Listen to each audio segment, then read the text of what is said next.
اس video کو like کریں، ہمارے چینل کو سبسکرائب کریں، بیل آئیکن ضرور پریس کریں ہماری نیو ویڈیو سب سے پہلے دیکھنے کے لیے۔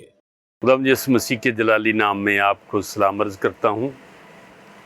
آج میں ایک بہت ہی خوبصورت اور بڑا ہی انوکھا موضوع آپ کے سامنے رکھنا چاہتا ہوں، یعنی مسیحی ایمان اور دیگر مذاہب کے ایمان میں ایک بڑا حساس سا فرق ہے۔ مسیحی ایمان کیا کہتا ہے؟ آج کا موضوع ہی یہ ہے کہ مسیحی ایمان کا بھید کیا ہے۔ دراصل دنیا ہر اچھے کام کو اپریشیٹ کرتی ہے اور سمجھتی ہے کہ جو نیکیاں کرے گا وہ جنت میں جائے گا، جو نیکیاں نہیں کرے گا وہ جنت میں نہیں جائے گا۔ تمام مذاہب جو دنیا میں کسی نہ کسی طریقے سے خدا کو مانتے ہیں، ان کا جو فلسفہ ہے وہ یہی ہے۔ دنیا کی بہت بڑی بڑی کتابیں پڑھ لیں، بڑے فلاسفرز کو پڑھ لیں، وہ اسی بات پر زور دیتے ہیں کہ انسان کو نیکیاں کرنا چاہیے، اور مسیحیت بھی یہی کہتی ہے کہ ہمیں ہر اچھا کام کرنا چاہیے۔ مگر فرق کیا ہے؟ فرق دراصل یہ ہے، وہ ہے ایمان کا فرق۔ بائبل مقدس یہ سکھاتی ہے کہ ایمان کے بعد ہمارے جتنے بھی راست بازی کے کام ہیں وہ قابل قبول ہیں۔ ایمان کے بغیر، یعنی یسوع مسیح پر ایمان رکھے بغیر ہم کوئی بھی کام قابل قبول نہیں دیکھتے۔ بے شک ان کا اجر زمین کے اوپر ملتا ہے، مگر آسمان پر اس کا کچھ نہیں۔ اب میں ایک بات بڑی خوبصورت آپ کو بتانا چاہتا ہوں۔ اب ایوب کی کتاب کے 32ویں باب میں جائیں تو وہاں پر ایک بحث چل رہی ہے ایوب کے درمیان اور اس کے 3 دوستوں کے درمیان۔ ایوب کہہ رہا ہے کہ میں نے ہر ایک راست بازی کا کام کیا ہے، میں نے اچھے کام کیے ہیں، مجھ پر مصیبت آ گئی ہے۔ تو دوسرے اس کے دوست جو ہوتے ہیں نا، 3 اس کے ہم عمر ہوتے ہیں، بڑے دانا، بڑے فلسفیانہ گفتگو کرتے ہیں اس کے ساتھ، اور اس کو یہ بتانے کی کوشش کرتے ہیں کہ تو نے کوئی گناہ کیا ہے ایسا جس کی وجہ سے تیرے اوپر مصیبت آئی۔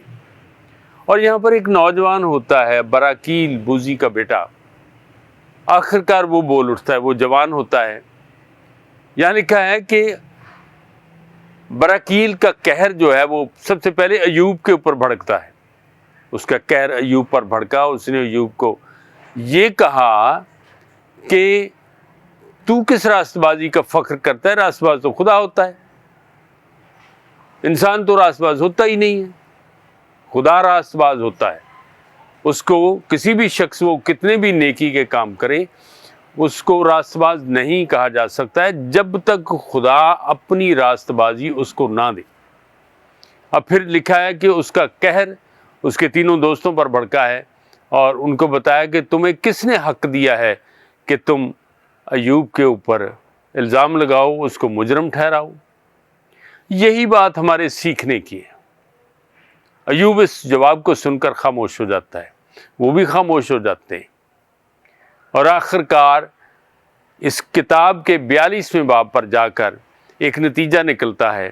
ایوب ساری گفتگو کرنے کے بعد آخر کہتا ہے، اب میں خاک اور راکھ میں توبہ کرتا ہوں۔ اسے خدا کے حضور معافی مانگنے کی ضرورت محسوس ہوئی۔ جو ہی اس نے خدا کے حضور آ کر توبہ کر لی تو اس کی آزمائش ختم ہو گئی۔ لمبی آزمائش، یہ نہیں اندازہ کہ کتنے مہینوں کی تھی، دنوں کی تھی، مگر ہے بہت خوفناک آزمائش ایوب نے دیکھی ہے۔ اس آزمائش میں اگرچہ وہ ایمان میں بڑا مضبوط اور مستحکم رہا، اس کا سب کچھ چھن گیا ہے۔ آخرکار اس کی بیوی جو ہوتی ہے وہ بھی اس کے خلاف ہو جاتی ہے، لیکن ایوب اپنے ایمان میں قائم رہا اور خدا کے ساتھ وفادار رہا۔ اس نے کوئی غلطی نہیں کی ہے اپنی گفتگو میں۔ اب جب وہ بحال ہو جاتا ہے تو پھر اس کو وہی برکتیں بحال ہو جاتی ہیں۔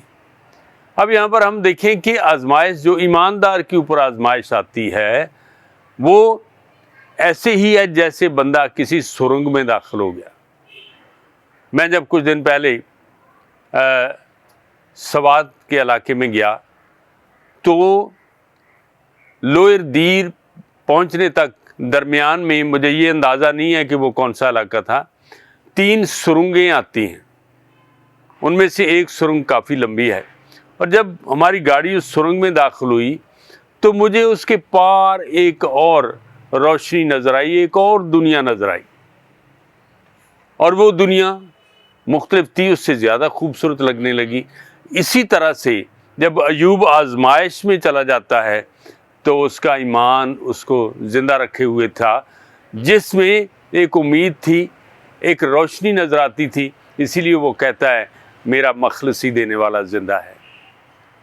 اور آج کی گفتگو میں میں یہ آپ کو عملی بات بتا دینا چاہتا ہوں کہ ایک مسیحی ایماندار کو نہ تو اپنی نیکیوں کے اوپر فخر کرنا ہے، بلکہ خدا کے فضل کے اوپر فخر کرنا ہے، اور نہ ہی کسی کے اوپر الزام لگانا ہے یا کسی کا فیصلہ کرنا ہے، کسی کی ججمنٹ کرنے کی اجازت نہیں ہے، اسی لیے کہ جج خدا ہے، ججمنٹ کرنا خدا کا کام ہے، بلکہ ہمیں اس کے عیبوں کو چھپانا ہے۔ اسی لیے یسوع نے فرمایا ہے عیب جوئی نہ کرو کہ تمہاری بھی عیب جوئی نہ کی جائے۔ تم دوسرے کی آنکھیں تنکے کو دیکھتے ہو، اپنی آنکھیں شتیر کو نہیں دیکھتے۔ اور یہاں پر میرے ذہن میں ایک خیال ابھرا ہے کہ تم جب دوسرے کی آنکھ میں تنکا دیکھتے ہو تو وہ دراصل تمہاری ہی آنکھ کے شتیر کا عکس ہوتا ہے جو دوسرے کی آنکھ میں نظر آتا ہے۔ خداوند آپ کو اس لائق بنائے کہ ہم بجائے اس کے کہ دوسروں پر الزام لگاتے رہیں اور اپنی ریاکاری میں اپنے آپ کو راست باز پیش کرتے رہیں، یہ دونوں ہی غلط ہیں، بلکہ درست یہ ہے کہ ہم خدا کے فضل اور اس کی محبت پر بھروسہ کر کے آگے بڑھیں۔ خداوند ایسا ہی کرنے کی توفیق عطا کرے۔